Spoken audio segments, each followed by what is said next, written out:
Good morning. Welcome back to the Broadcast Retirement Network. I'm Jeff Snyder. This is BRN AM for Monday, February 22nd, 2021. And our top stories today, making informed decisions about college savings and a closer look at the Delaware 529 savings plan.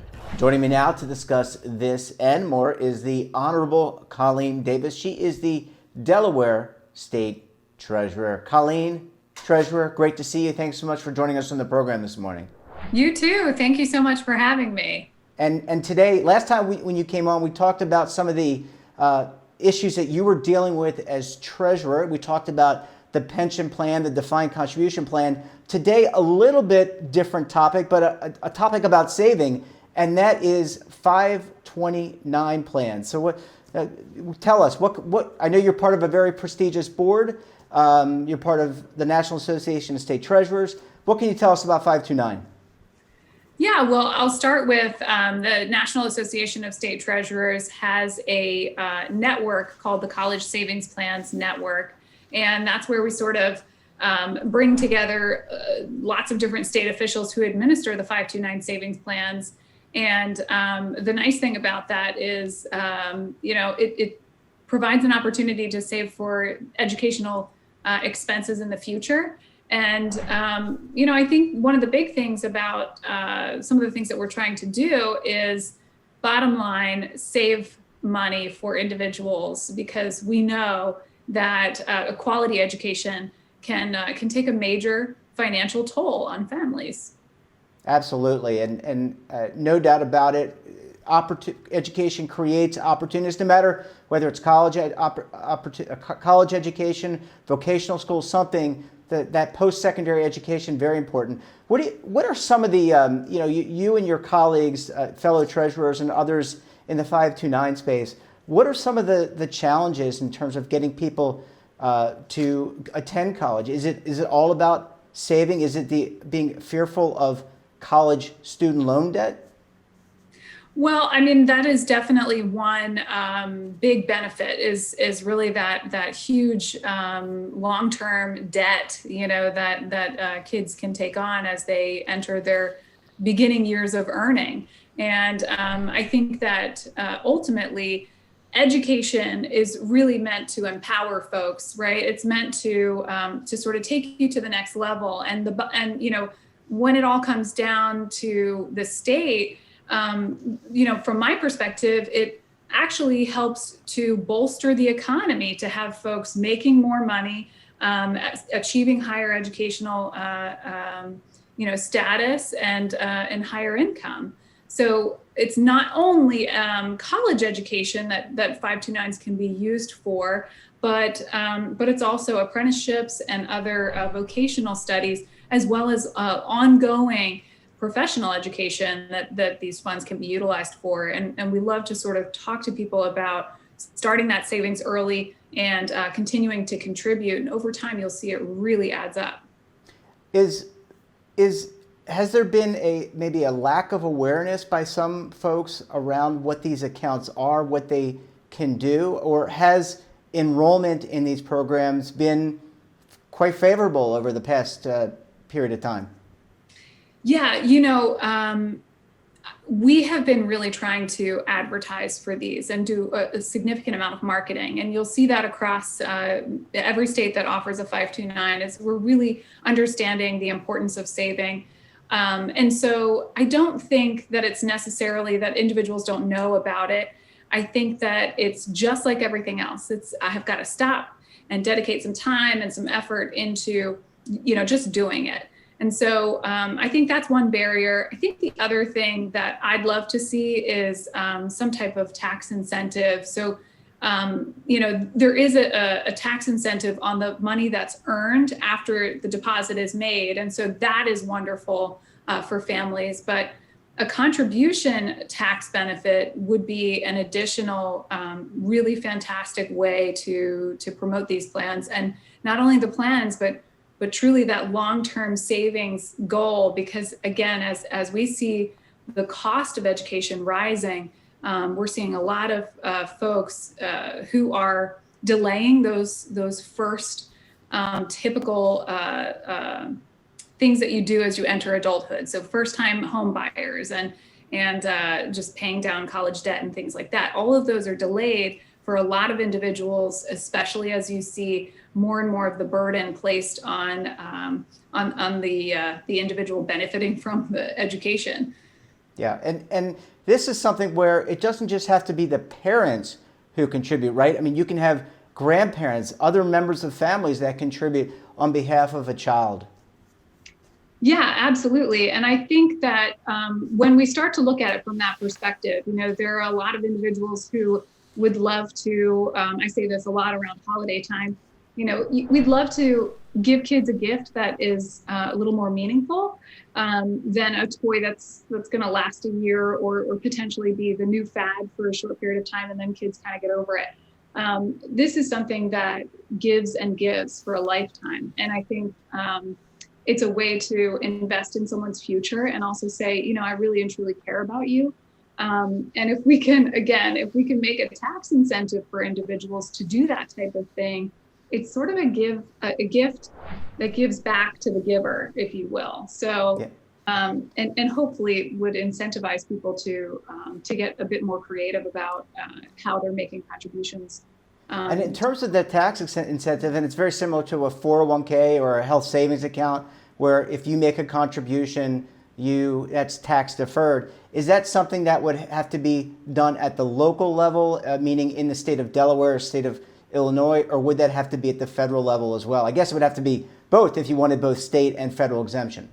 Exactly. Yeah. If you wanted both, you'd have to push for both. And right now there is a legislator here in Delaware who's very passionate about creating a tax deduction for individuals that make contributions to 529 plans, not only the 529 education savings plan, but also the 529 ABLE plans, which is for individuals who have a disability. And so both of which I think would really and truly benefit the beneficiary, right? So again, I'd love to see those implemented here in Delaware, and at the federal level, it would be even better. Yeah, certainly.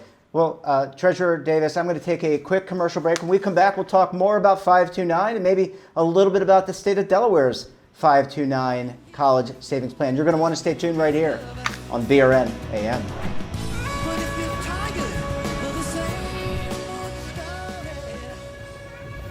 Imagine a new television network that will make you richer, healthier, and in control of your financial future.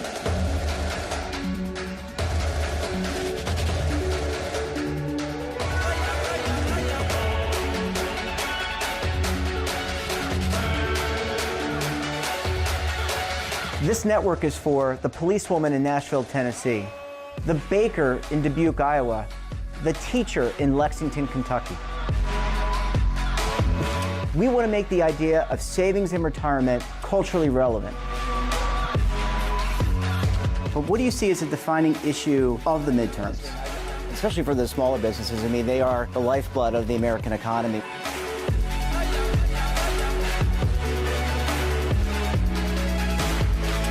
Featuring exclusive interviews, current affairs, and docuseries.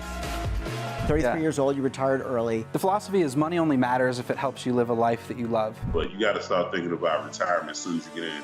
The Broadcast Retirement Network will drive very high engagement with premium partnerships.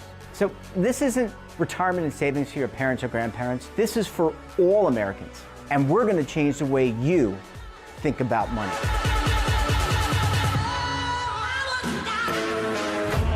Welcome to the next frontier of retirement and savings. This is BRN, the Broadcast Retirement Network. Are you stuck with a low credit score? A credit report and score that's causing you to be denied credit or pay higher interest rates than others for the same things? Then do what Terrence did and call Credit Repaired for your free credit evaluation to help restore your credit. I started thinking about buying a new house, and my score wasn't where I needed it to be. I called and spoke with one of the representatives, and we just had a good conversation, and I liked what he was saying. Just one call for his free credit evaluation was all it took to start back on the track to repairing his credit. I'm seeing the deletions and I'm getting the report, so I know something's being done. It does make a difference to me. All it takes is one call to get started. Credit repair has given me a second chance to have a better credit score. Don't let a low credit score hold you back another day. Do what Terrence did and make the call for your free credit evaluation. Call 800-819-4152. That's 800-819-4152. Again, 800-819-4152. Welcome back. We're talking to the Honorable Colleen Davis. She is the Delaware State Treasurer. Colleen, thanks so much for staying with us this morning. Yes, thank you. I really appreciate it. Yeah, this is I love talking 529, and as we were talking in the quasi-virtual green room, we had Mary Morris on from Virginia 529 late last year. Another great program, and you all work so hard. And I love that you brought up the ABLE program, because that is something that I think when passed, there were some administrative hurdles that had to be overcome, but you and your team in Delaware and many other teams around the country really persevered to kind of put that administration together. Yeah, it was certainly a hurdle, but we created the ABLE Alliance. I don't take any credit for that, but we've been participating, and we've been really and truly the beneficiaries of that fantastic alliance. And what that does is it helps to keep fees low. It helps families and individuals save for future expenses that are absolutely often unexpected and unknown, really difficult to really plan for.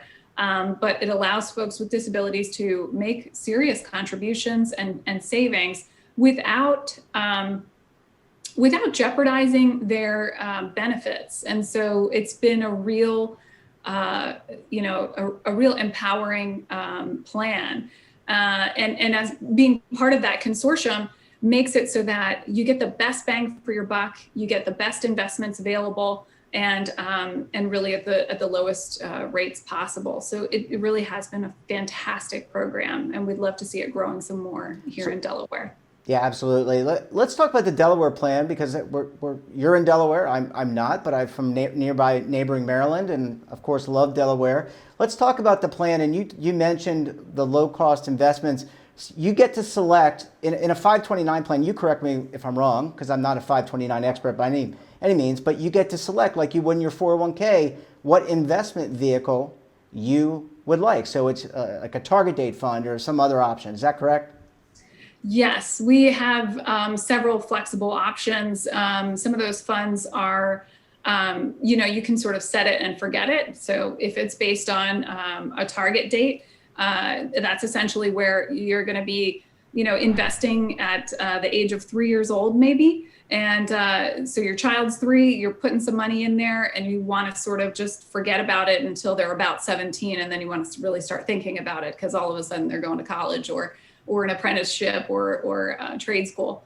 And in that type of situation, that's where we're going to ensure that we're investing in, something that's going to give you some great returns early on. And then as they get closer and closer to that adult age, when they're going to be transitioning into secondary higher education, that's when we're going to sort of swing you over into some investments that are more secure, a little bit slower to give you returns. But that way, that if at the age of 15, I've got, $70,000 in there, I'm going to be pretty certain that I've got $70,000 in there when this child turns 17 and is ready to start looking at schools.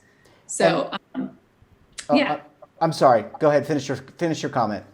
No, it's just it's a really great way of doing that investment where individuals don't have to dive in and really stress over where their money is being invested, because we're making sure of it. If you're someone who really does want to be super involved, there's also that option. You may have a parent who does a little bit more than just Robinhood, and feels really strongly about where things are invested and has a real eye toward how they want to see those investments occur, and they can do that as well. And where I was going to go, I was going to ask you or mention, and you can follow up with this, is that in addition, there's a group of people that are committed within the state to reviewing plan investments. So there is just like when we talked earlier last year about the deferred compensation plan, the 457 plan, or the 403B. There are certain investment options in those plans, and there's a group of you. I think you are the leader of that group, if I'm not mistaken. If you're not, you can correct me if I'm wrong. But you review and evaluate on a quarterly basis those funds that are in the plan. We do. And we have the support of a fantastic consulting firm who really kind of dives into the data a little bit more deeply. And that has been really fantastic to have them sort of on board with us as real tools in our tool chest. So it's been really fantastic to have them as well. And it makes it so that we are constantly keeping our portfolio managers and our funds on their toes, Well, Colleen, the 529 plan for Delaware has continued to grow and grow. It sounds like you've got some great plan management. You've got a great board, great individuals reviewing the plan. What are some key takeaways if people want to find out more about either the Delaware 529 or 529 in general? Where do they go? That's a great question. I'm so glad you asked it. So you can go straight to our website. It's just delaware.gov, and then just look for Treasury. It'll pop right up, and you can click, and it'll take you directly to the DE 529. The other sort of key takeaway, and one of the things I love to sort of talk about, is that you can make an automatic rolling contribution directly from your bank account. And so that's a great way to sort of do the same sort of set it and forget it. You can set it up on a regular basis and just make contributions. It's super easy to open and get started. You only need $25 to open an account. And we'll take it from there. And then the only other thing that I always encourage folks, because we're getting into tax season and all of that kind of stuff, you can direct your tax refunds to your DE 529 account. And it's just a really fantastic way to make that one-time contribution of funds that might be coming into the household that you haven't earmarked yet, or you want to do something really important and significant with. It's a great way to do it. Yeah, well, that certainly, if you're using Intuit, if you're using some other service or a tax preparer, something certainly to think about. Treasurer Davis, Colleen, great to see you as always. Congratulations on the new appointment, and best of luck with 529, the deferred comp plan, and with the great state of Delaware. Thank you. Thank you so much, Jeff. You're a fantastic platform to get more information out there to savers in a variety of ways, and I really appreciate the work you're doing. And that wraps up this episode of BRN AM. Have a topic of interest, someone you think we should talk to, then drop us a line. And don't forget, for all the information in retirement, markets, technology, personal finance, so much more, check out today's edition of The Morning Pulse. Don't forget, we're back again tomorrow, so until then, I'm Jeff Snyder. Stay safe, keep on saving, and don't forget, roll with the changes.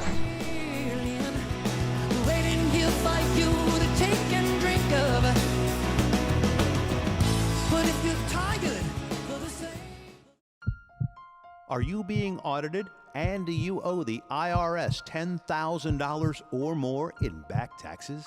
Is the IRS threatening to take more of your money? Don't fight the IRS alone. The Tax Doctor is here to help you negotiate your tax bill and reduce your stress. The IRS can freeze your assets and seize your bank accounts, but you can stop these IRS actions. The Tax Doctor will work with you using our years of experience to represent your case to help you get the best resolution under the IRS guidelines. Help is here to deal with the IRS to reduce your stress. We've handled thousands of cases, so we know what we're doing. If you owe $10,000 or more in back taxes, do not call the IRS alone. Call a Tax Doctor now for a tax emergency analysis. Call 800-224-6439.